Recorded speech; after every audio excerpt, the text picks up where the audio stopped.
Let's get into it. Sold Not For Sale podcast. Coach Colin here. We got Mike Baker, Joe Rogan, and they're talking about the Russia-Ukraine conflict.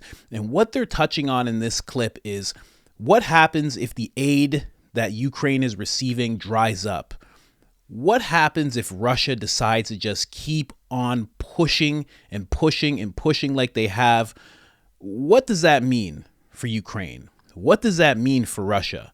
And also, they're going to be touching on whether or not Trump can actually solve this whole conflict within 24 hours, because if you don't know, he actually did say that. And he gives a little breakdown of how he's going to do it, which I'll be playing for you at the end.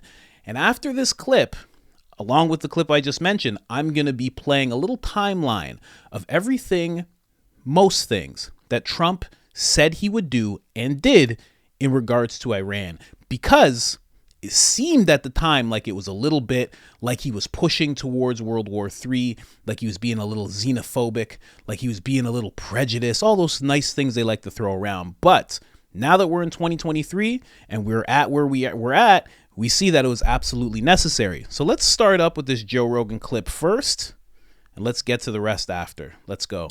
This thing goes from being a potential stalemate to it swings the other way in Russia's favor, and not in a really lengthy period of time. So he knows he's got to be seen as doing everything possible to stamp out corruption, and also having the optic of stamping out corruption, right? Regardless of how successful he may be. But it's a real problem for him. And look, the EU is sticking closer to them. I mean, we're getting these cracks in support here in the U.S.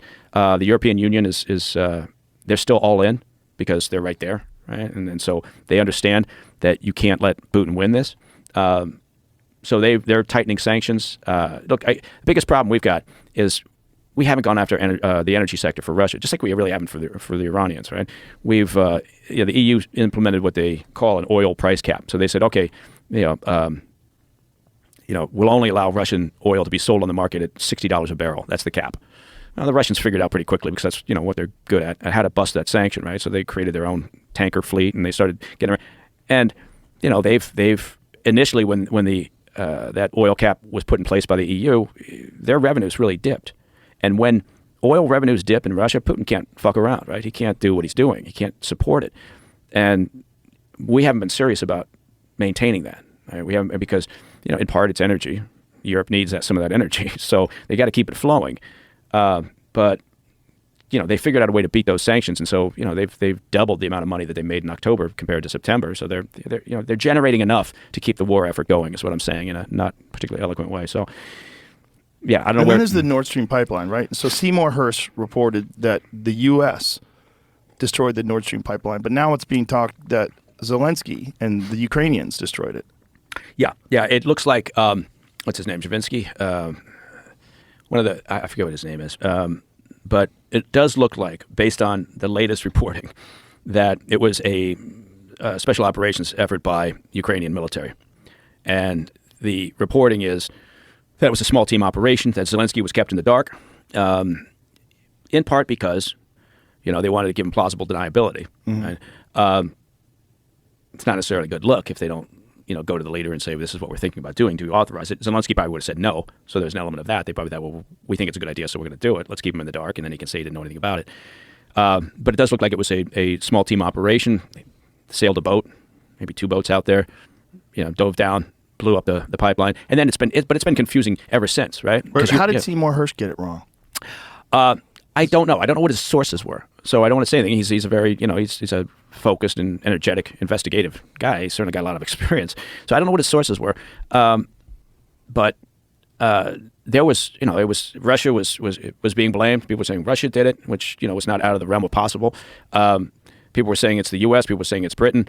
People were saying it's Ukraine. Everybody was blaming everybody else, and it's still not completely clear. But it does look like it was something that the Ukrainians did, and at the end of the day, that would make sense, I think. But so it still needs a little more clarity. But I think that seems to be where it's going in terms of the reporting. But it's remarkable, because February will be 2 years, and we were in Afghanistan for 20 years before people just said, fuck it, we're done, right? We can't do it anymore.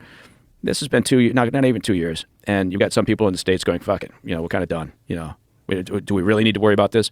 And, yeah, it'd be great to figure out a way to be more efficient with our spending of our money and more transparent with it. But, I don't think people should underestimate Putin's ability to keep putting people in the front line and just riding this out, because his calculation, much like it was with Hamas knew what was going to happen with their narrative. I think Putin looks at the West and says, you'll get tired of this. Right? I'll just outlast you because I don't care.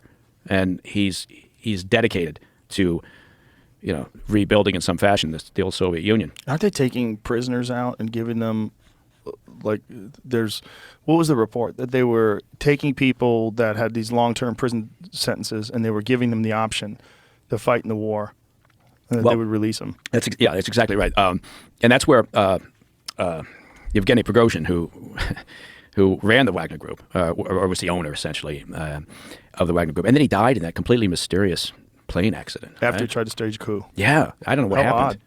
I'm going to look into that, because I'll bet there's a conspiracy there? There's a conspiracy there, but I'll bet we could get to the bottom of it. It's unverified, but they are reporting it. Ukrainian POWs being sent to fight their own army, Russian news claims. Oh, wow. So they're taking Ukrainian POWs. Oh. Unverified footage from state media shows captured soldiers swearing allegiance to Russia as a part of the new battalion. Wow. Well, that makes sense. Well, now, it depends on where those folks were taking POW. And it depends, because if they were in eastern Ukraine, remember, then... The Donbass region? Yeah, the Russians have been there for, going on 10 years. And the Russian argument is always, well, these people are more Russian than they are Ukrainian. They actually should be with the motherland. So... you may be talking about folks who got picked up and were like, fuck it, I just got conscripted into this. I didn't, not me. I'm Russian, or I consider myself to be Russian. So there may be something more to this. But yeah, on the other side, the Russians, the Wagner Group built itself up by pulling recruits out of prisons, and throwing them in the front lines. And but I guess the point being is that Putin is doing what, in a way, the Russian military has always done. They've just outlasted. Right? You look at World War II. I mean, what they put up with there, and the losses that they had. I mean, it's insane. Yeah. And I think the German calculation was always, well, we'll get to a certain number and they'll give in, and they never did, right? Because they can put up with a lot of suffering. So I think that that's what Putin's counting on here. And again, he looks at the West and goes, yeah, you guys aren't going to last this one out. And again, if he's right, and U.S. aid dries up for Ukraine, that's fine if that's what people want, but they better understand what that means. And it means Putin's going to win, right? And so, just understand what your actions could lead to. When Trump comes along and says, I could wrap all this up in 24 hours, how is that even possible? What is he saying there? Yeah, that's a good one. I know. I'm the only guy. What does he say? He says, I'm the only one who can solve this. I'm the only one who can sort these things out. He's Trump's being Trump, and but he's, he doesn't believe that. I think he's not an idiot. He says these things, and he knows he's saying it, and he's going to get a soundbite. And for Trump, all media is good media. So, but no, there's no way to solve this one easily. Look at this. I mean, we've got two fucking major conflicts going on, two different parts of the world that are enormously complex, right? And you look and go, okay, what is this? How are we wrapping this one up, right? How are we going to end this? It's a very, I'm not saying anything that's particularly clever, but it's an enormously difficult time right now. And people talk about, well, World War III, and that was always the beef on Trump, was he's going to lead us into World War III. Well, I mean, I don't know. Can he do any worse than where we're at right now? Right. Again, I think, maybe so, but it's just, I don't think we're at the World War III point. We would be. The potential for a bad thing to happen if Iran had the nuke, right? That increases exponential, right? Because then in that situation, you don't know, and maybe it does happen, and you get Iran attacks Israel. Yeah, Iran attacks Israel. I don't think it's going to happen, in part because I don't think Israel's going to allow that to happen. Getting good intelligence on the state of the weapons program in Iran is a very heavy lift, but I think Israel, has certainly better intelligence than they had on the potential Hamas attack that was building. So I think if they get that sense, I think they will act, because they're probably thinking, well, same calculation, right? We can't. We're certainly not going to be able to find stability once they get that, right? Because that's just going to loom over the region, and then the Saudis will say, okay, we want one too, right? Maybe more than one. You usually have more than one in your closet, and then all hell breaks loose. So, people always worry about, well, why are we talking about the Iranians and getting the nuke? Well, look at the fucking regime, right? Very true. And it's so funny that this guy's saying that now, but for so long, Trump was seen as too rough. Too rough. He was going on them too hard. You need to keep them happy a little bit. And he was just like, why? Why? He's like, what are you talking about? So I'm going to play a little timeline for you of everything that Trump was saying. So this is 5 years ago. What you're about to see here. Get out of here, Mike. Boom. This is 5 years ago, is what Trump had to say in regards to Iran and the sanctions he was putting on. For nothing less than world peace, President Trump tweeted today, anyone doing business with Iran will not be doing business with the United States. The tweet follows a presidential order reimposing sanctions that the Obama administration suspended under the 2015 multinational nuclear deal with Iran. The sanctions target Iran's gold and metal industries and its auto sector. They also restrict Tehran from using U.S. dollars in financial transactions. In response, German automaker Daimler said it was suspending its activities in Iran. In an interview earlier today, National Security Advisor John Bolton said the White House isn't looking for a regime change. It just wants to pressure Tehran to change its behavior. We want to see a much broader retreat by Iran from their support for international terrorism, their belligerent military activity in the Middle East. The administration says just the threat of sanctions has already made a difference, pointing to Iran's plummeting currency, a worsening economy. Well, that was 5 years ago. 5 years ago, Trump was just like, nah, you know what? I want you guys to change the way you're behaving. And everybody was like, oh, how could you? How could you, Mr. President? How could you say that? And he was just like, listen, I'm doing it. That's it. I'm doing it. And when I say, people didn't understand why he was doing it, it was more the public, and more the left. The left didn't understand why. And they were doing anything to brand him as, all the names that they gave him, and now they give you if you're one of those people as well. So here's a little 2 videos from, just a quick one and then another one from 4 years ago. What happens with Iran? If they do anything, it will be a very bad mistake. If they do anything, I'm hearing little stories about Iran. If they do anything, they will suffer greatly. We'll see what happens with Iran. That was a real quick one, but very clear. And then literally a few months after he said this, he just started on some hard-hitting sanctions targeting the Iranian leaders. Seems today that needed to happen. Seems today like it needs to happen again. I don't know. Shooting down of U.S. drones. You shot down the drone. It's I guess everyone saw that one, and many other things. They've done many other things aside from the individual drone. You saw the tankers, and we know of other things that were done also which were not good and not appropriate. The supreme leader of Iran is one who ultimately is responsible for the hostile conduct of the regime. Sanctions imposed through the executive order that I'm about to sign will deny the supreme leader and the supreme leader's office and those closely affiliated with him and the office access to key financial resources and support. America is a peace-loving nation. We do not seek conflict with Iran or any other country. So I look forward to discussing whatever I have to discuss with anybody that wants to speak. In the meantime, who knows what's going to happen? I can only tell you we cannot ever let Iran have a nuclear weapon. And he said that, and it was like, how dare you? Everybody deserves blah, blah, blah. And only a few, it was like maybe almost a year later, maybe less than a year later, he had to give this statement because they didn't listen. It's just what leadership looks like. That's all I'm trying to show you right now. Thank you very much, and good afternoon. As president, my highest and most solemn duty is the defense of our nation and its citizens. Last night, at my direction, the United States military successfully executed a flawless precision strike that killed the #1 terrorist anywhere in the world, Qasem Soleimani.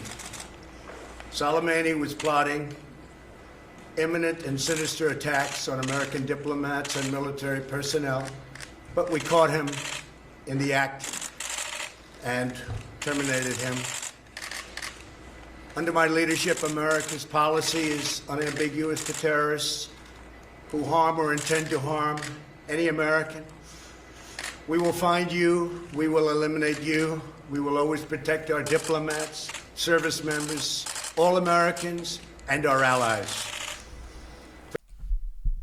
See, things like this, right? And I mean, it's very sad that somebody had to pass away. It always is, you know, that person had family, and you know how it is. But yeah, this is what he ended up doing. This is step by step what he did. And it seemed like it was like, how could you do this? Why are you doing this? But it was because what you're seeing now, today in 2023, this is what happens. You release a nice $6 billion to them, even though that might be on hold right now. But you release money to them. You allow them to kind of what reportedly Hamas did with Israel, which is lull you into this false sense of security. And the next thing you know, they take a step. They take a big step. And that's what we saw on October 7th. Just saying, if he was doing his thing today, I don't think that would have happened, because he would have been doing these seemingly aggressive things that ultimately neutral attacks like October 7th happening. And all of the things we're hearing about possible people on U.S. soil that have ill intentions. I'll say that much. Yeah, until I look into it more. I've heard a bunch of stuff, but look into it more. But now, like I said at the end of it, I was going to show you a clip of him talking about how he would solve this whole thing in 24 hours. And here it is. Let's go. War in 24 hours. Yeah. How? So I know Zelensky very well because he was very honorable with the fake phone call, impeachment hoax #1. They said I made a phone call to him, and I was very threatening. I wasn't at all. I was actually very nice. I was congratulating him on a victory. But when they asked him, they said, were you threatened?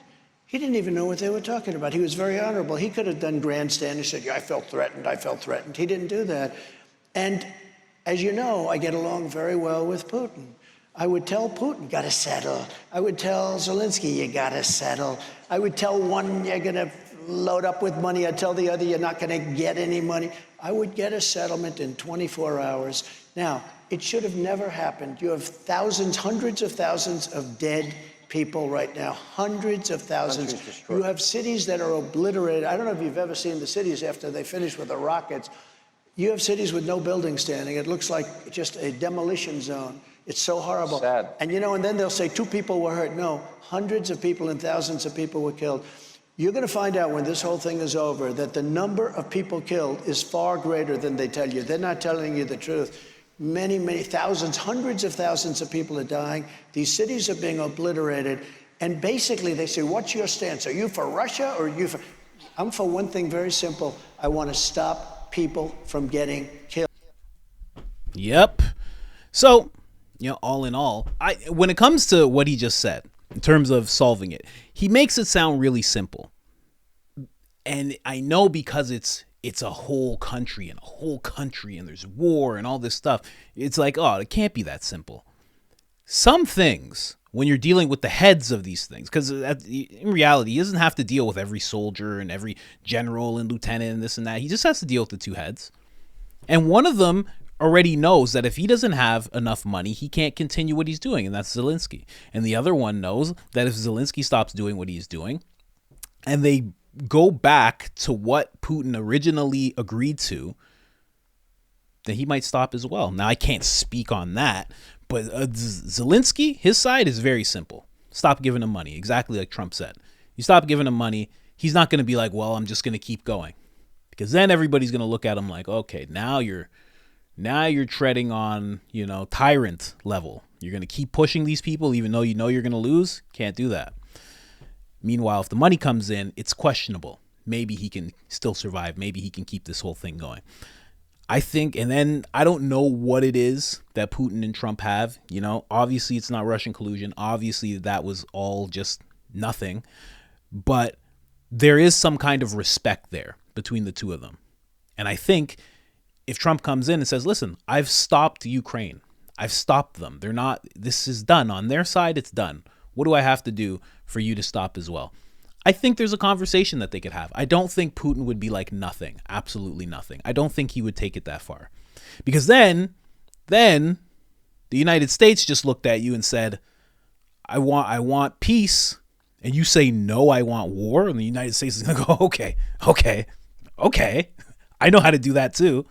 And then that's it. That's it. He sends in Tim Kennedy and Jocko and Goggins, and it's over. Obviously not. Kidding. But you know what I mean. So very interesting conversation between Joe and Mike Baker. I did not think, again, I always bring up the fact that he's a part of the intelligence community. I did not think someone from that community would be so honest about what's going on over there, because a lot of people aren't. You listen to the mainstream media, they're painting Ukrainians to be in a very dominant position. And it's just, if it was so at one point, it couldn't possibly stay like that for that long, just on their numbers. Like Mike said, Putin can just keep sending people and sending people and sending people. If they got prisoners on the front line, I don't know. I don't think there's much they can do. I am praying for peace, though. I want this to stop. I think Mike Baker was also right on the point where he said, I don't think this is going to go to World War III level. I really don't think it's going to go to that. And, not saying that I want to see anybody pass on either side, but it's kind of good that it seems like we're getting to a point where the aid for Ukraine is stopping. Not the support, not the, but it needs to stop. It can't be another 100 billion and another. It can't keep going. It can't keep going. And I'll be honest, I would just love to see. I would love to see all that money go to just the places that are just like zombie lands right now. I would love to the border. I would love to see that. Those troops, whatever troops, just the border. The border needs such help. It's literally getting invaded. It's crazy. So anyways, guys, like, subscribe, and hit up IamCoachColin.com. We got all sorts of merch. The discount code is I am Coach Colin, all capital letters, all one word, one L in the name Colin, and I'm out.